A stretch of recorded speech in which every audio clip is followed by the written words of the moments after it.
qual que é a origem da Umbanda, como que ela se originou, como que a Umbanda foi criada. Esse é um tema muito polêmico dentro da comunidade umbandista, porque tem gente que fala uma coisa, tem gente que fala outra, tem gente que briga porque não foi assim, e gente que vai invalidar a história do outro porque também não foi daquele jeito. Então hoje, gente, eu trouxe aqui um texto para a gente poder trabalhar em cima disso, que é um texto muito bom, é um livro, na verdade, super estruturado, que é esse aqui, ó. A História da Umbanda do Alexandre Comino, uma religião brasileira. Ele publicou esse livro aqui faz um tempo já, se não me engano foi em 2008, por volta dessa época aí, 2010, quando a Umbanda estava completando 100 anos. E por que eu gostei do que ele trouxe aqui? O resumo que eu vou passar aqui hoje é só um pequeno trecho do começo e da introdução. Eu ainda estou lendo esse livro, então vai ter outras coisas que eu vou vir aqui atualizando, mas ele trouxe um conhecimento tão interessante, tão importante, que eu falei, cara, eu vou fazer um vídeo sobre isso. Por que que isso... porque eu gostei do livro dele. Aqui, gente, ele trabalhou com a história da Umbanda por meio de uma análise não do achismo, assim, sabe? De falar assim, a Umbanda foi criada em 1908 porque o meu guia falou isso e assim eu tô falando.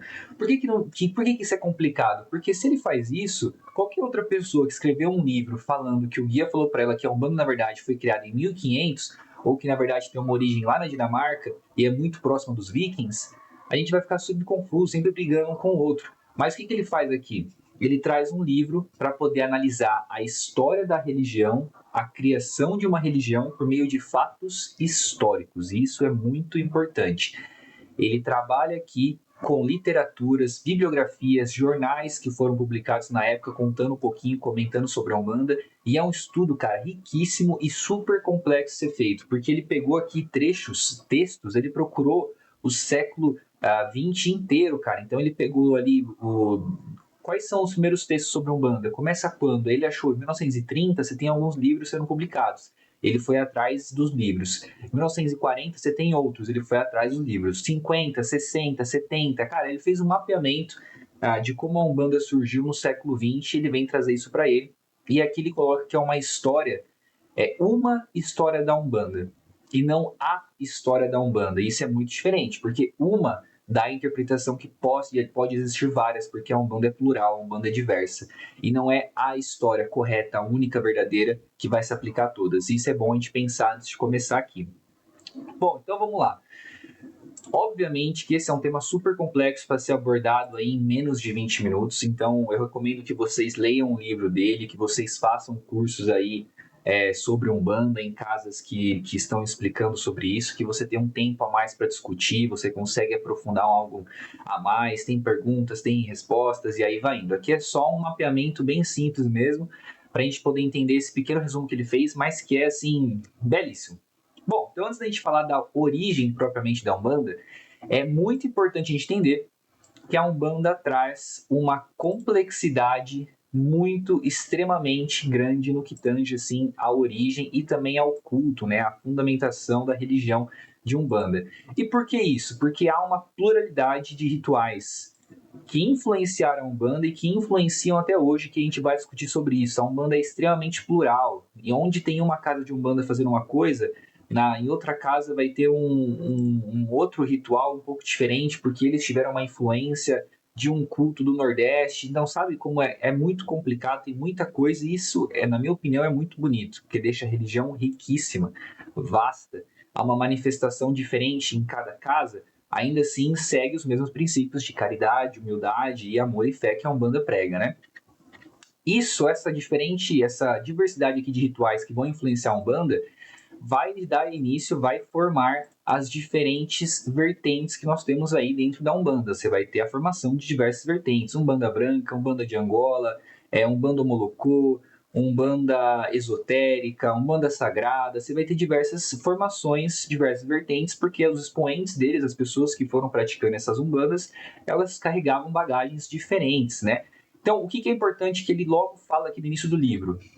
A história de uma Umbanda pode não servir para outra Umbanda. Isso é importantíssimo entender, porque cada um vai ter uma origem, a Umbanda vai ter diversas raízes. É por isso que o respeito é muito importante quando a gente fala sobre isso. E o que eu mais tenho visto aí na internet nos últimos tempos é as pessoas tentando invalidar a Umbanda do outro, falar que aquilo que ele tá fazendo não é Umbanda, que aquilo tá errado. Cara, não existe isso, cara. A gente vai ver a partir desse estudo que ele fez que a Umbanda tem diversas origens, que as pessoas estão ali trabalhando conforme for ensinado para elas e a bagagem que elas pegaram.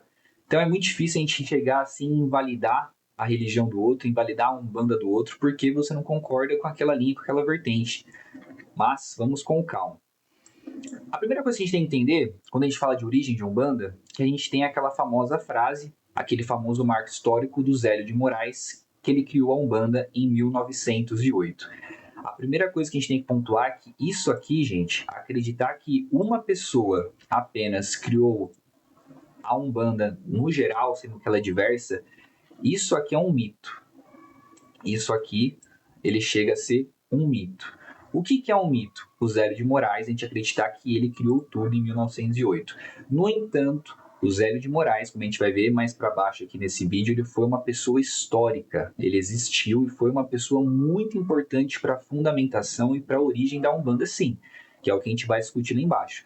Mas a gente tem que entender que a Umbanda que ele trabalhava não vai ser a mesma Umbanda que possivelmente alguns terreiros vão trabalhar hoje em dia porque tiveram origens diferentes. Por isso que eu falo que ele criar toda a Umbanda é um mito. No entanto, a gente tem que reconhecer que ele foi muito importante sim para a origem e para o crescimento da Umbanda.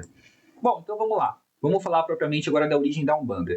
O Cumino, o Alexandre Cumino nesse texto aqui que ele traz, ele faz um estudo assim gigantesco e ele começa a observar que, por meio desses textos, do que as pessoas escreviam na época, né? Que por volta do século XX, do início do século XX, portanto a gente está falando aqui de 1900, por volta dessa época, começa a observar ali a manifestação espiritual de caboclos e pretos velhos em diversos cultos pelo Brasil.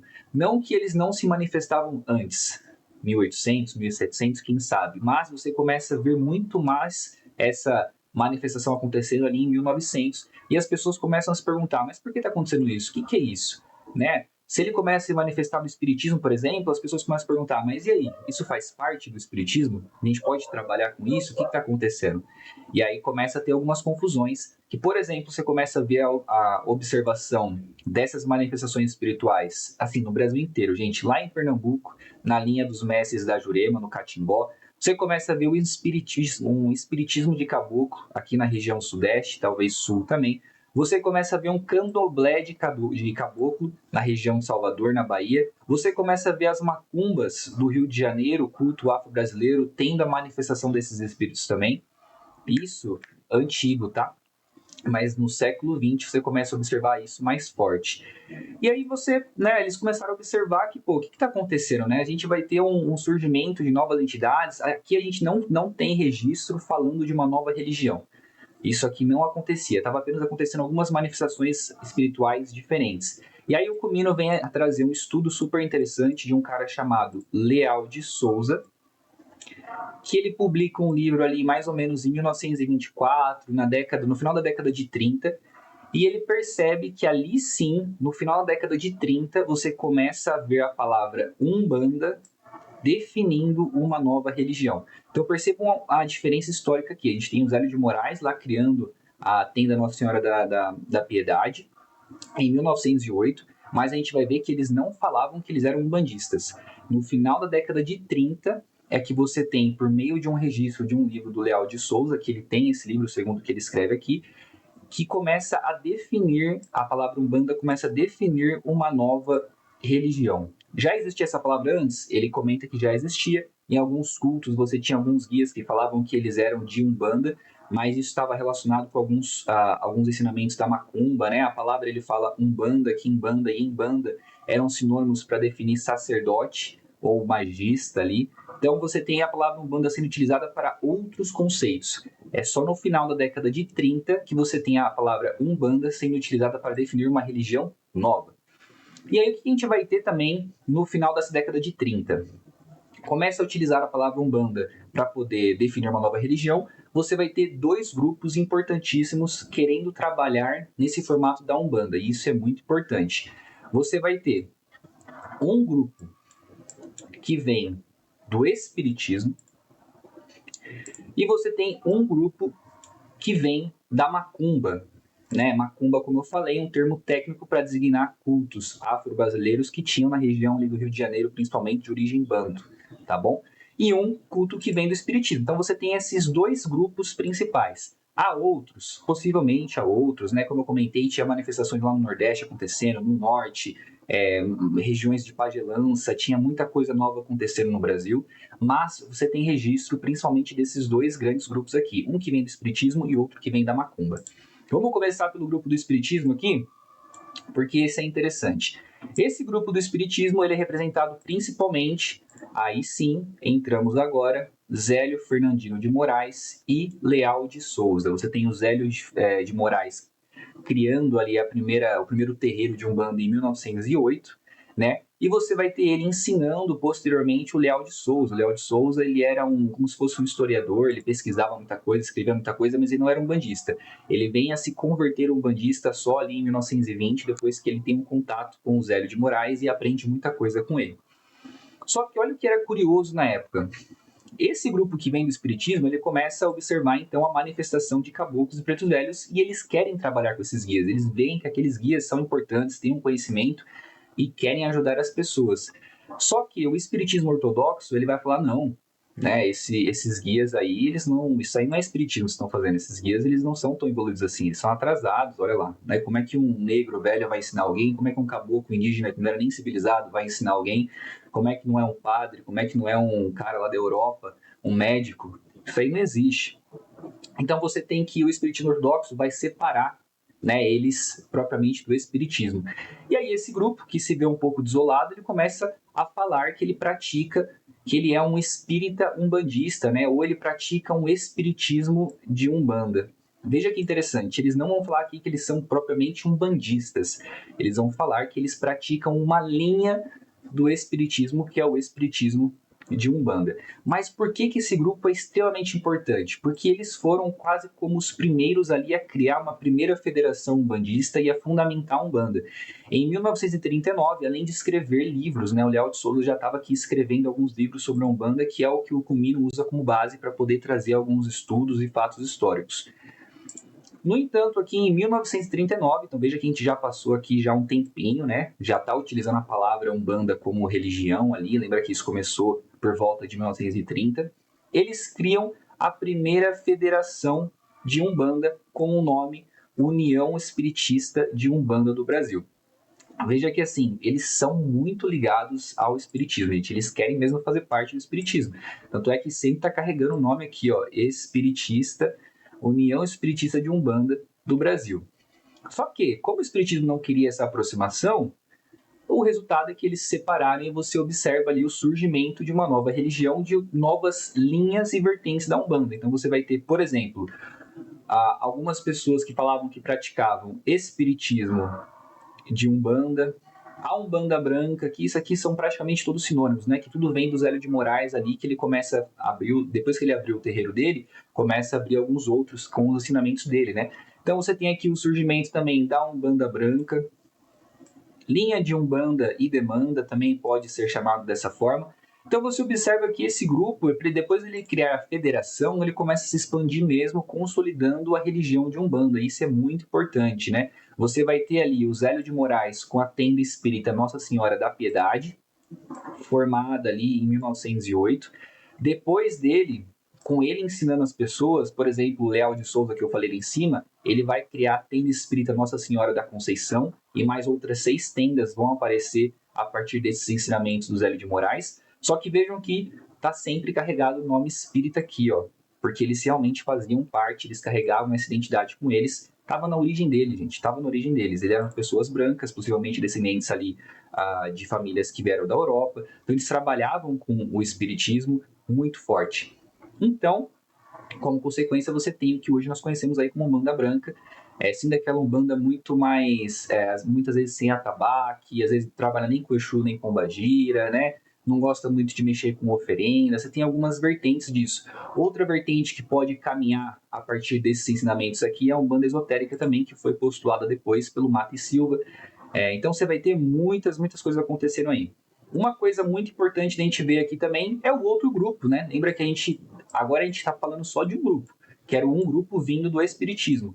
Mas, ao mesmo tempo que eles vão se concretizando aqui, que o grupo espírita vai se concretizando enquanto religião ali por volta de 1930, 1950, você tem um outro grupo que veio junto com eles, também antigaço, que veio das macumbas do Rio de Janeiro, que é liderado por esse homem aqui, super importante para a Umbanda, que chama Tatá Tancredo, conhecido também como Papa Negro da Umbanda, né? Esse cara aqui, gente, ele vai... Esse cara e esse grupo, tá? Qual que é o principal ponto deles? Como eles têm uma cultura afro muito forte, eles valorizam muito a cultura africana e a cultura ameríndia, né, dos povos originários aqui do Brasil, eles querem valorizar isso. Ao passo que um grupo vai valorizar mais o espiritismo, mais algum culto europeu, né, branco, você vai ter esse grupo aqui valorizando a cultura africana, a cultura ameríndia, um grupo valorizando a cultura negra mesmo. E isso é extremamente essencial para a Umbanda, porque aqui você vai ter o Tatá Tancredo trazendo elementos para incorporar na Umbanda, como, por exemplo, o atabaque, que vem pode vir dessa linha, ou do candomblé. Você tem a valorização de oferendas aqui, o uso das saudações dos orixás, como nós conhecemos hoje. Isso foi muito instituído por esse grupo aqui, que valoriza muito essa cultura afro-brasileira e afro-ameríndia também. Eles, em 1950, eles vão criar uma outra federação umbandista para defender as ideias deles, né? Porque, como vocês já podem ter imaginado, os dois grupos aqui eles são um pouco diferentes um do outro. Um gosta mais de uma coisa, o outro gosta mais de outra. E aí você vai ter a consolidação aqui de outras umbandas. Então, por exemplo, você vai ter a umbanda africana, a umbanda negra, umbanda molocô. Todas essas umbandas que vão valorizar principalmente as culturas ancestrais africana e ameríndia. E aí você tem que, a partir disso, a Umbanda começa a crescer, você tem mix de nações acontecendo, um grupo de Umbanda vai pegar elementos da Umbanda branca e da Umbanda homolocô e vai fazer um novo tipo de Umbanda, e aí você chega no tempo de hoje que nós temos diversas vertentes de Umbanda, diversas origens, diversos ensinamentos, diversos costumes, e é muito triste que você tenha hoje também diversas pessoas criticando a Umbanda do outro, falando que aquela Umbanda não tá certa, que aquela Umbanda não sei o quê. O que o Alexandre Cunino vem falar pra gente? A Umbanda, gente, é um culto, como eu comentei ali em cima, plural. Ele é diverso, tem diversas raízes. Então a gente tem que respeitar isso, a gente tem que entender isso, porque isso fez parte da constituição da Umbanda no século XX. Isso fez parte, então é importante respeitar isso. Não adianta a gente ficar criticando muito o outro, porque eu vi gente já falando aí na internet, pessoas grandes, falando, não, pô, porque os caras lá, eles estão rezando o Pai Nosso na gira de Umbanda. Aquilo lá não é Umbanda.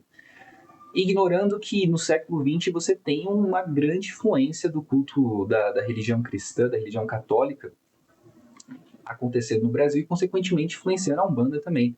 Então, é muito importante a gente entender, quando a gente fala de origem da Umbanda, que a Umbanda vai ter diversas origens, diversas raízes. Uma história da Umbanda pode ser que não se aplique a outra vertente, né, a outro tipo de Umbanda, mas o que elas têm em comum, que o Alexandre Cunino deixa aqui isso muito claro? A espiritualidade. Os guias de Umbanda, eles são transcendentais, eles caminham por todas as linhas e vertentes de Umbanda. Você vê ali o Exu Pombagira trabalhando na Umbanda Sagrada, mas também na Umbanda Molocô, também no outro tipo de Umbanda. Então é importante entender isso, porque se eles trazem esse respeito, se eles entendem isso como um todo chamado Umbanda, uma oportunidade de evoluir, de trabalhar, seria bom que a gente, encarnados aqui também, entendesse dessa forma e parasse de criticar o outro e tentar atacar o outro, invalidar o outro. Veja, a gente já vem numa construção muito difícil, né, de tentar criar uma resistência à intolerância religiosa. Se nem os umbandistas estão se unindo e querem invalidar a religião do outro, como é que vai para frente, não é? Mais ou menos isso. Bom, lembrando que isso aqui é um resumo bem rápido, bem curto de um trechinho que ele trouxe. Espero que tenha ficado claro. Recomendo que vocês vão atrás. Eu vou deixar aqui na legenda a referência do livro, porque é importante. E, enfim, qualquer dúvida também coloque nos comentários, que eu vou trazer outros ensinamentos sobre esse livro, porque realmente é muito bom.